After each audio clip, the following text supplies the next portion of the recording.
और last class में हम डिस्कस कर रहे थे अबाउट हाइड्राइड्स, है ना। तो मैंने आपको बताया था कि जो हाइड्राइड्स होते हैं, hydrides are basically binary compounds formed by hydrogen with other elements. ठीक है, हाइड्राइड्स क्या होते हैं जी? हाइड्राइड्स होते हैं binary compound of hydrogen, binary compound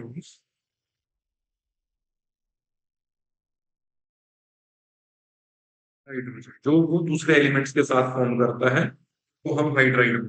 ठीक है, ये मैंने आपसे डिस्कस कर लिया था, फिर मैंने आपको इसकी क्लासिफिकेशन बताई थी। ठीक है जी, क्लासिफिकेशन में मैंने बताया था कि जो हाइड्राइड होते हैं आपके, कौन कौन से हाइड्राइड होते हैं। फर्स्ट मैंने आपको इसमें बताया था आयनिक हाइड्राइड के बारे में। ठीक, आयनिक हाइड्राइड को सेलाइन हाइड्राइड भी बोलते हैं। और जो आपका आयोनिक हाइड्राइड होता है, आयनिक हाइड्राइड कौन फॉर्म करते हैं? आयनिक हाइड्राइड एस एलिमेंट के मेंबर जो है वो हाइड्रोजन के साथ कंपाउंड जो बनाते हैं उसको मैं हाइड्राइड। ठीक है, जो आयनिक हाइड्राइड होते हैं उसका मेल्टिंग पॉइंट और बॉइलिंग पॉइंट हाई होता है। फिर मैंने आपको उसमें थर्मल स्टेबिलिटी का भी लास्ट क्लास में बता दिया। ठीक है, दूसरी तरह के जो हाइड्राइड हमने इसमें डिस्कस किए थे जी, थे हमारे पास मेटेलिक हाइड्राइड्स। ठीक, तो मेटेलिक हाइड्राइड में मैंने आपको बताया था कि हाइड्रोजन के साथ जब डी ब्लॉक एलिमेंट्स जो है वो कंपाउंड बनाते हैं तो उसमें क्या बनता है? Metallic hydride. ठीक है, फिर मैंने आपको इसमें एक एग्जांपल भी दिया था। ठीक है, अब इसमें मैंने एक चीज आपको बताई थी कि 7, 8, 9 ग्रुप होते हैं। वैसे जो डी ब्लॉक है वो ग्रुप 3 से लेकर ग्रुप 12 तक चलते हैं। इसमें से जो ग्रुप 7, 8, 9 होते हैं वो मेटेलिक हाइड्राइड नहीं बनाते। क्यों नहीं बनाते हैं? Due two hydride gas. मैंने आई थिंक ये बात आपको बताई थी।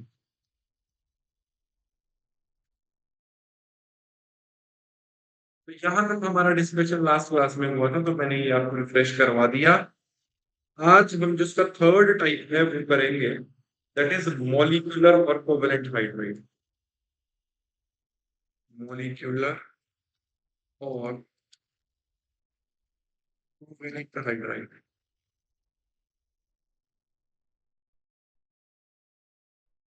मॉलिक्यूलर और कोवेलेंट हाइड्राइड क्या होते हैं जी, वो हम देखते हैं।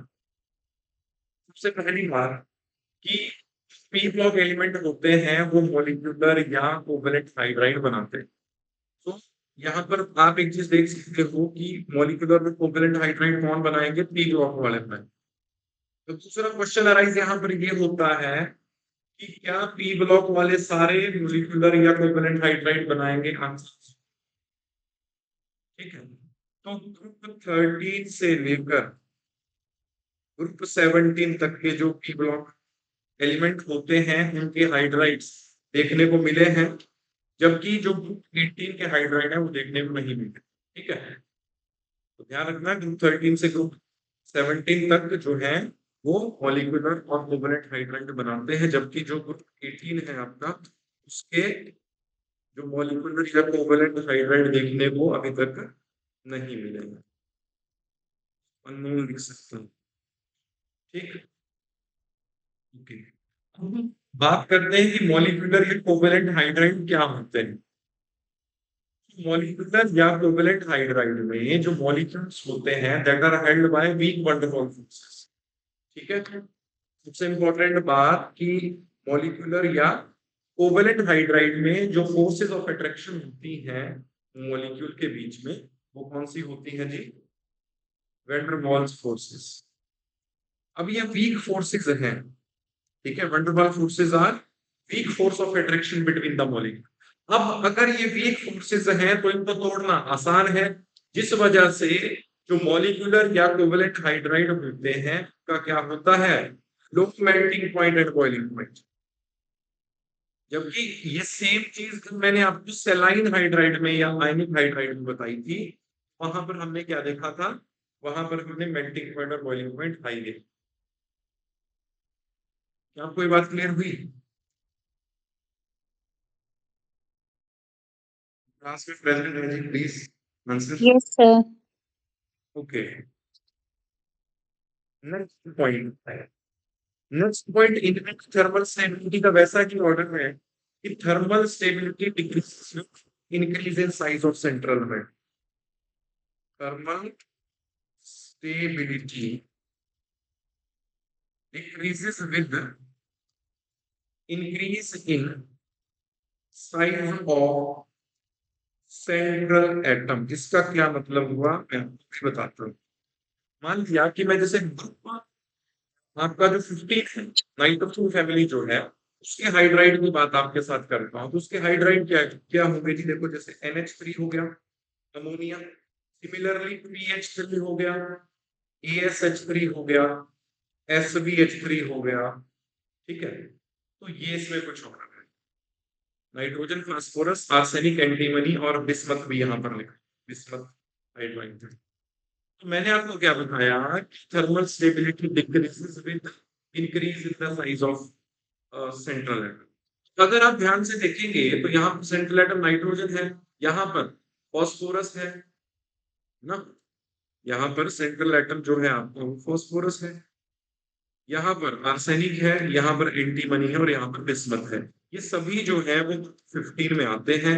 और मैंने आपको क्या बताया कि डाउन द ग्रुप जो है वो साइज क्या होता है, साइज विल इंक्रीज। तो साइज डाउन द ग्रुप जाने पे अगर इंक्रीज करेगा तो थर्मल स्टेबिलिटी का ऑर्डर क्या आएगा?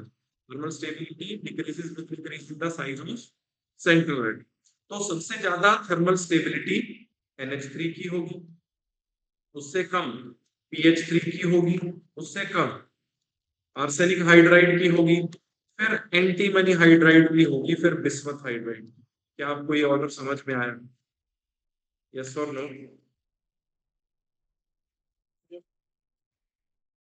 Yes, sir.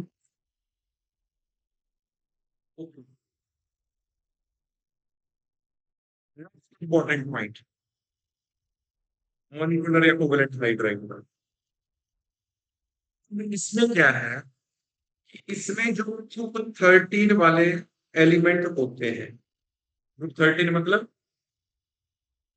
भी मैं आपको ये बताऊंगा, एल्यूमिनियम, गैलियम, इंडियम और हेलियम, ये है ग्रुप 13। 13 के एलिमेंट होते हैं इलेक्ट्रॉन डेफिशिएंट हाइड्राइड करते हैं। कैसा हाइड्राइड बनाते हैं? Electron deficient hydride.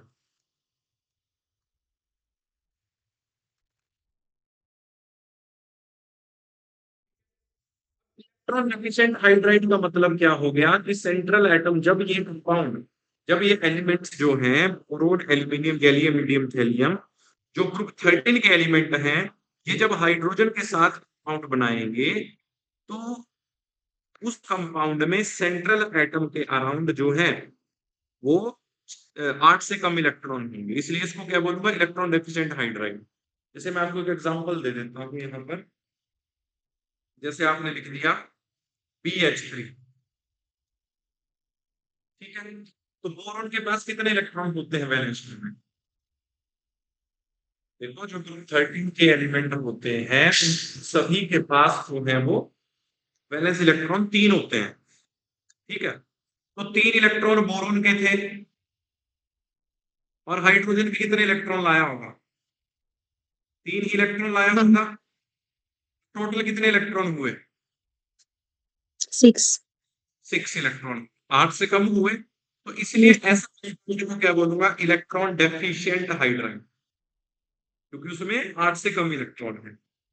अगर 13 वाले जो है वो इलेक्ट्रॉन डेफिशिएंट हाइड्राइड बनाते हैं, अब उनमें क्या है? Electrons are less than 8, so they will behave as Lewis acid because they can accept a pair of electron।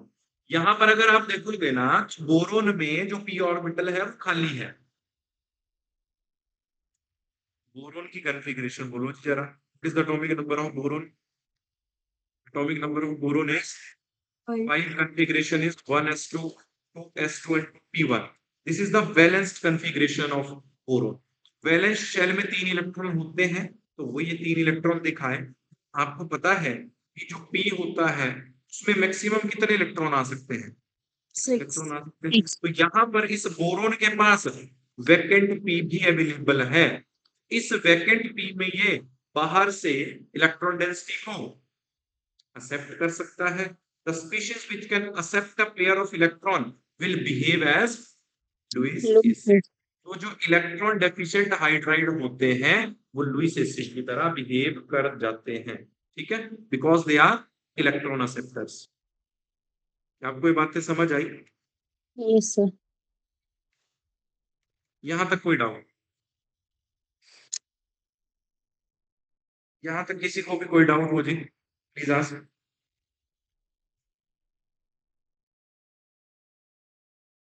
Okay, आगे चलते हैं। और इसके बाद मैं बात करता हूं आपसे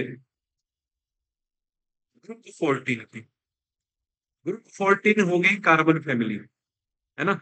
उसमें एलिमेंट क्या होंगे? कार्बन, सिलिकॉन, जर्मेनियम, टिन और लेड, ठीक है। अब आपको ये बात अच्छे से पता है कि जो ग्रुप 14 होता है, ग्रुप 14 में वैलेंस इलेक्ट्रॉन कितने होते हैं? Valence electrons are 4। Group number 14 का कोई भी मेंबर उठा के देखोगे, उसमें वैलेंस इलेक्ट्रॉन 4 देखने को मिलेंगे, ठीक है। अब जब ये हाइड्रोजन के साथ हाइड्राइड बनाएंगे, जैसे ये CH4 बनाएगा, जैसे ये SiH4 बनाएगा, अगर आप ध्यान से देखोगे तो CH4 में इलेक्ट्रॉन कितने आएगा? 4 कार्बन के अपने थे, देखो 4 तो कार्बन के अपने थे और 4 इसने शेयरिंग में आ गए साथ हाइड्रोजन के। तो टोटल कितने इलेक्ट्रॉन हुए जी इस कार्बन के अराउंड? 8। तो 8 इलेक्ट्रॉन हो गए। तो जो ग्रुप 14 के एलिमेंट जो हाइड्राइड बनाते हैं, ऐसे हाइड्राइड बोलता हूं इलेक्ट्रॉन प्रिसाइज हाइड्राइड। क्या बोलता हूं? Electron precise. Electron precise hydride मतलब इसमें इलेक्ट्रॉन कंप्लीट है, ना कम है ना ज्यादा, ठीक है। तो आपसे क्वेश्चन इस तरीके से आ सकता है कि कौन सा ग्रुप जो है वो इलेक्ट्रॉन प्रिसाइज हाइड्राइड बनाता है, कौन सा ग्रुप जो है वो इलेक्ट्रॉन डेफिशिएंट हाइड्राइड बनाता है। तो आपके दिमाग में सारी चीजें होनी चाहिए उस टाइम। आपको इतनी बात क्लियर है जी? And electron precise means to say? Electron precise means to say कि उसको जैसे मान लिया कि 2 चपाती की भूख है तो उसके पास 2 चपातियां ही है ना, वो किसी से शेयर कर। सफिशिएंट। हाँ, सफिशिएंट। देखो ना, वैलेंस इलेक्ट्रॉन में इसके पास 8 इलेक्ट्रॉन है सेंट्रल एटम के अराउंड, अगर आप देखो तो इसलिए ना इसको शेयर करने की आवश्यकता नहीं है, ना ये गेन करना चाहता है ना ये लूज करना चाहता है, इसलिए प्रिसाइज है ये अपने प्लेस। ओके, अब बात करता हूं जी जो ग्रुप 15 से सर ऐसे भी 7। बोल सकते हैं कि हम वो फिर ना ही तो लुईस एसिड बिहेव करेंगे ना ही तो लुईस बेस हाँ, बिहेव करेंगे। बिल्कुल बोल सकते हैं 100%। ओके, अब देखो जी जो 15 से 17 वाले एलिमेंट होंगे, जैसे मैं कोई भी एक फैमिली आपको लेके बता देता हूँ। अभी हमने वैसे नाइट्रोजन फैमिली की बात की थी, मैं नाइट्रोजन फैमिली को ही यहाँ पे कंसिडर करता हूँ, आप कोई फैमिली भी कंसिडर कर सकते हैं। जैसे मान लिया नाइट्रोजन है, नाइट्रोजन के बाद क्या आएगा? फास्फोरस, है ना, आर्सेनिक, एंटीमनी एंड बिस्मथ। तो ये बन गया ग्रुप नंबर 15। इसके हाइड्राइड बन गए ये। अब यहाँ पर हम गलती करते हैं, क्या गलती करते हैं? ये ग्रुप नंबर 15 है, ग्रुप नंबर 15 में जो वैलेंस इलेक्ट्रॉन है वो कितने हैं? देखो, जब ग्रुप 15 बोल रहा हूँ ना, या ग्रुप 14 बोल रहा हूँ, ग्रुप 13 बोल रहा हूँ, तो जो लास्ट डिजिट होता है वो वैलेंस इलेक्ट्रॉन हैं। 5। वैलेंस इलेक्ट्रॉन कितने हैं? 5। 5 में से शेप में कितने गए? 3। 2 बच गए नॉन बॉन्डिंग। आपको ये बात समझ में आ रही है जी? नाइट्रोजन के पास अगर 5 वैलेंस इलेक्ट्रॉन हैं, तो 5 वैलेंस इलेक्ट्रॉन में से उसने 3 तो कोवलेंट हाइड्राइड बनाने में यूज कर लिए हाइड्रोजन के साथ। अब कितने इलेक्ट्रॉन और बचे उसके पास? 2 इलेक्ट्रॉन और बचे। तो सेंट्रल एटम के अराउंड कितने इलेक्ट्रॉन हुए टोटल? एक्स्ट्रा इलेक्ट्रॉन बचे ना उसके पास। Yes, sir. तो जो एक्स्ट्रा इलेक्ट्रॉन बचे जिन्होंने बॉन्डिंग में पार्टिसिपेट नहीं किया, ऐसे हाइड्राइड को बोलता हूं electron rich hydride, having excess electron which are present as lone pair. ठीक है क्या? Yes. इनको बोलता हूं Lone pair. Electron rich hydride having lone pair of electrons.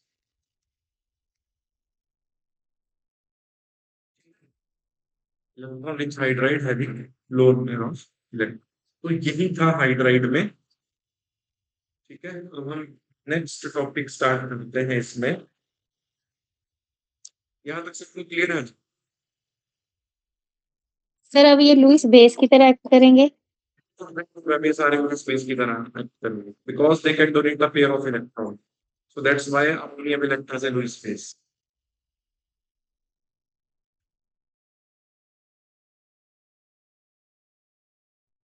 Okay, अब हम वाटर के बारे में डिस्कस करेंगे। ठीक है, वाटर के बारे में डिस्कस करेंगे। देखो इसमें ना चैप्टर वैसे बहुत लेंथी हो जाएगा, हम केवल और केवल यहाँ पर इंपॉर्टेंट पॉइंट्स डिस्कस करेंगे जहां से क्वेश्चन आ सकते।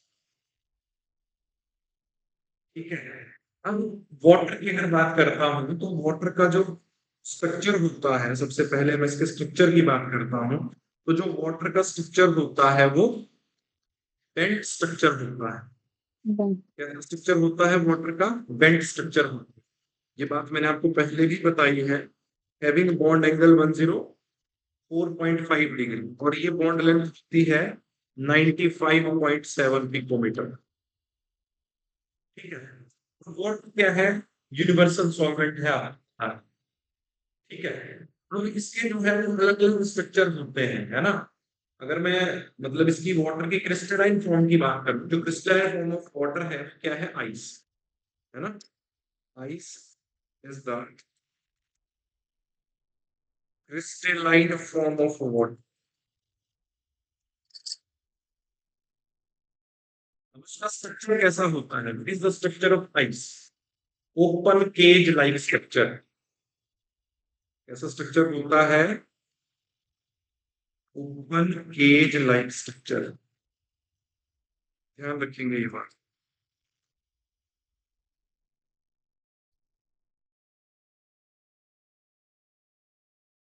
आपको ये बात क्लियर हुई? Yes sir. इनको थोड़ा सा स्ट्रक्चर बना के भी समझा देता हूँ।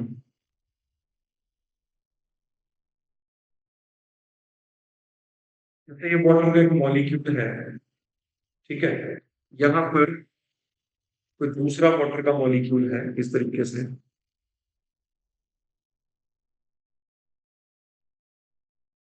ठीक है, यहाँ पर तीसरा वाटर का कोई मॉलिक्यूल है।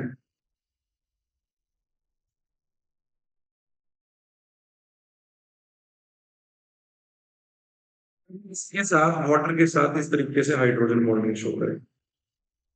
ठीक है, सिमिलरली ये हाइड्रोजन किसी दूसरे वाटर के ऑक्सीजन से जुड़े हुए होंगे इस तरीके से।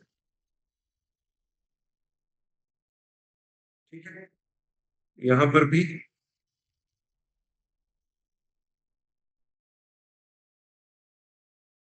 तो ये देखो ये केज लाइक स्ट्रक्चर बन गया इस तरीके से, है ना। These are vacant spaces. ठीक है, आपको ये बात पता है, आइस होती है, आइस की डेंसिटी क्या होती है? वाटर से कम होती है। क्यों होती है? क्योंकि जो आइस का स्ट्रक्चर होता है, आइस का स्ट्रक्चर होता है open cage like structure.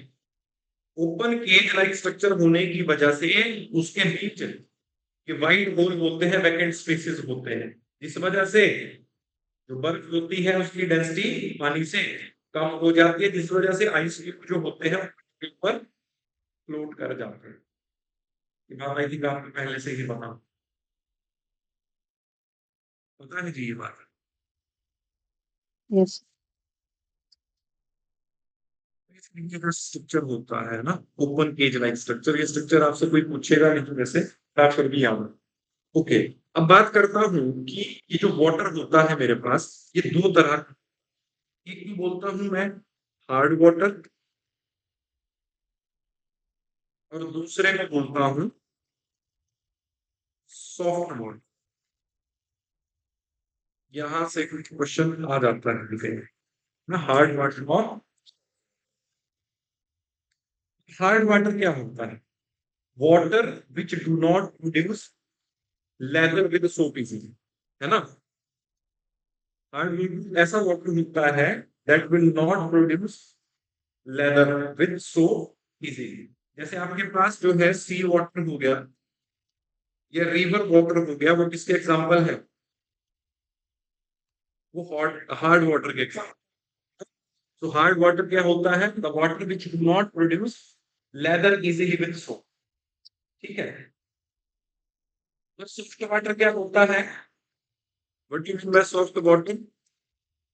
Important है, water which is free from, water which is free from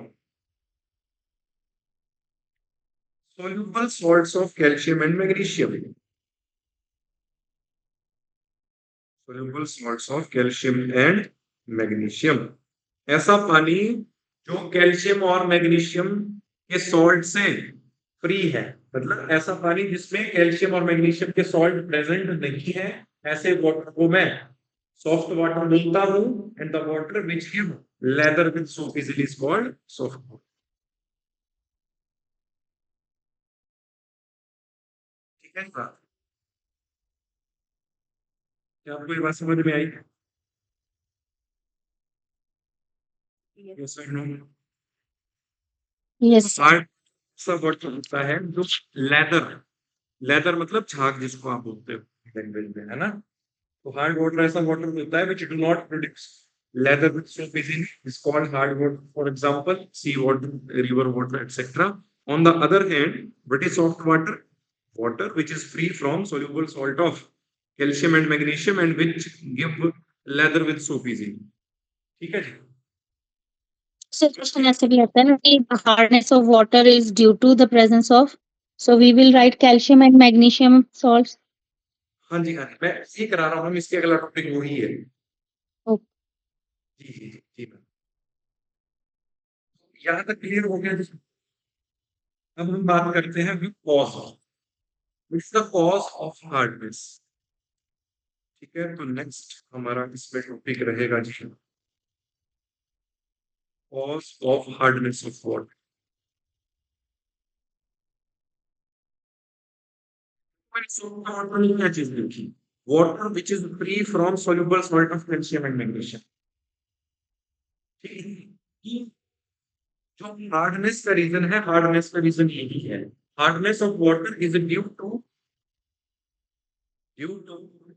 presence of, due to presence of bicarbonates, bicarbonates, chlorides, जो सॉल्ट होते हैं ना वो इनकी फॉर्म में होते हैं, बाइकार्बोनेट की फॉर्म में सॉल्ट हो सकता है, क्लोराइड की फॉर्म में सॉल्ट हो सकता है, सल्फेट्स की फॉर्म में सॉल्ट हो सकता है, किसका? और कैल्शियम एंड मैग्नीशियम, ठीक है? It is the cause of hardness of water. It is due to the presence of bicarbonates that you can say that salt of calcium and magnesium। उस bicarbonate की form में भी हो, chloride की form में भी हो सकता है, सल्फेट की फॉर्म में भी हो सकता है। आपको ये बात समझ में आ गई? यस और नो? Yes, sir.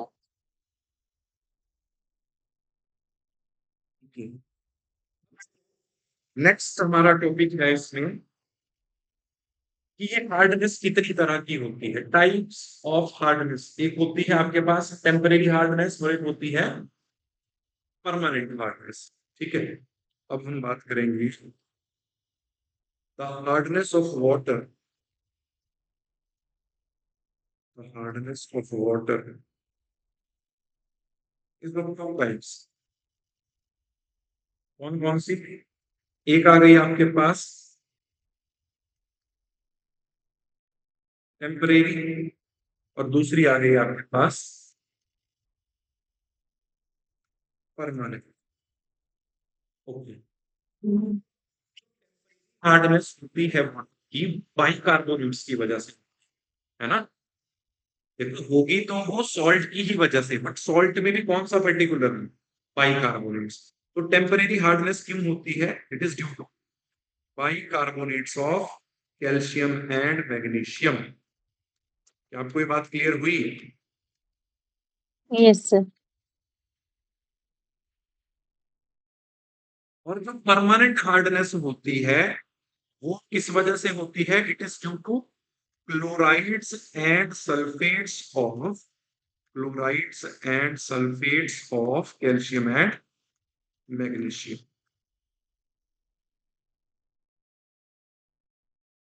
ठीक है, तो ये है हार्डनेस का रीजन। टेम्परेरी हार्डनेस का रीजन भी मैंने आपको बता दिया कि जो टेम्परेरी हार्डनेस होती है it is due to bicarbonates of calcium and magnesium. On the other hand जो परमानेंट हार्डनेस होती है it is due to chlorides and sulphates of calcium and magnesium. अब मेथड होते हैं कि इस हार्डनेस को मैं कैसे कैसे रिमूव कर सकता हूं। ठीक है जी बात। तो देखो जो वाटर की टेम्परेरी हार्डनेस भी है it is removed by two method. First method is simply boiling. Boiling में हम क्या करते हैं, मान लिया कि मैंने कोई सोल्यूबल बाइकार्बोनेट ले लिया। ठीक है, मैंने कोई सोल्यूबल बाइकार्बोनेट ले लिया, बाइकार्बोनेट आयन H231 नेगेटिव। ठीक है, इस तरीके से मैंने कोई बाइकार्बोनेट ले लिया कैल्शियम या मैग्नीशियम। एम मतलब कैल्शियम और मैग्नीशियम कुछ हो सकती है क्योंकि आपको पता है कि इनके ऊपर चार्ज कितना होता है, पोस्ट, है ना। तो मैंने ये क्या किया, ये एक सोल्यूबल बाइकार्बोनेट ले लिया। ये सोल्यूबल बाइकार्बोनेट किसका होगा, या कैल्शियम का होगा या मैग्नीशियम का होगा। आप यहां पर लिख सकते हो कि ये जो एम है वो एम मैग्नीशियम या कैल्शियम में से कुछ भी होगा।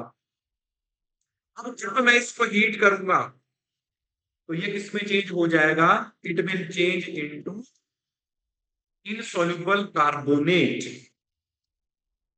इनसॉल्युबल कार्बोनेट, तो बाई कार्बोनेट को जब हीट किया तो वो इनसॉल्युबल कार्बोनेट में चेंज हो गया जिसके बन जाएंगे प्रेसिपिटेट।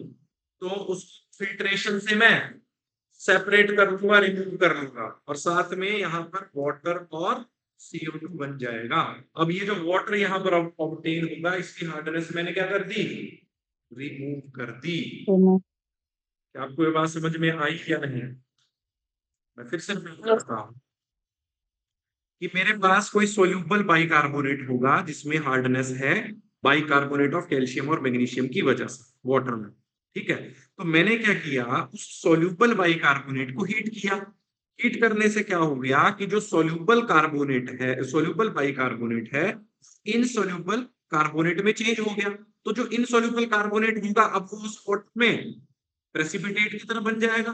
तो उस प्रेसिपिटेट को मैं बाई फिल्ट्रेशन उस वाटर से रिमूव कर दूंगा, और जो वाटर मुझे ऑब्टेन होगा it is free from acid. ठीक है, आज मैं इतना ही करवाता हूं इसमें। बाकी इसमें दो तीन मेथड्स और हैं, जैसे क्लार्क्स क्लार्क्स प्रोसेस आती है।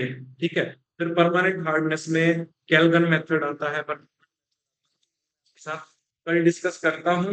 और साथ में हाइड्रोजन मोनोऑक्साइड हमें इसमें बचता है, बाकी फिर ये चैप्टर खत्म हो जाएगा।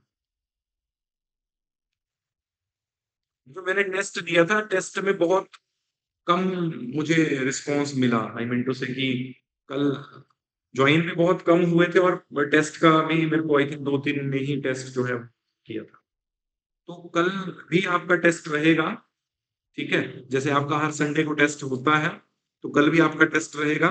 उसका सिलेबस और उसका मैं वो आपको मेंशन कर दूंगा थोड़ी देर में ग्रुप में। ठीक है जी, कोई और डाउट है किसी को तो आप पूछ सकते हैं। So that's all for today. बाकी हम इसको कल कंटिन्यू करते हैं नेक्स्ट क्लास।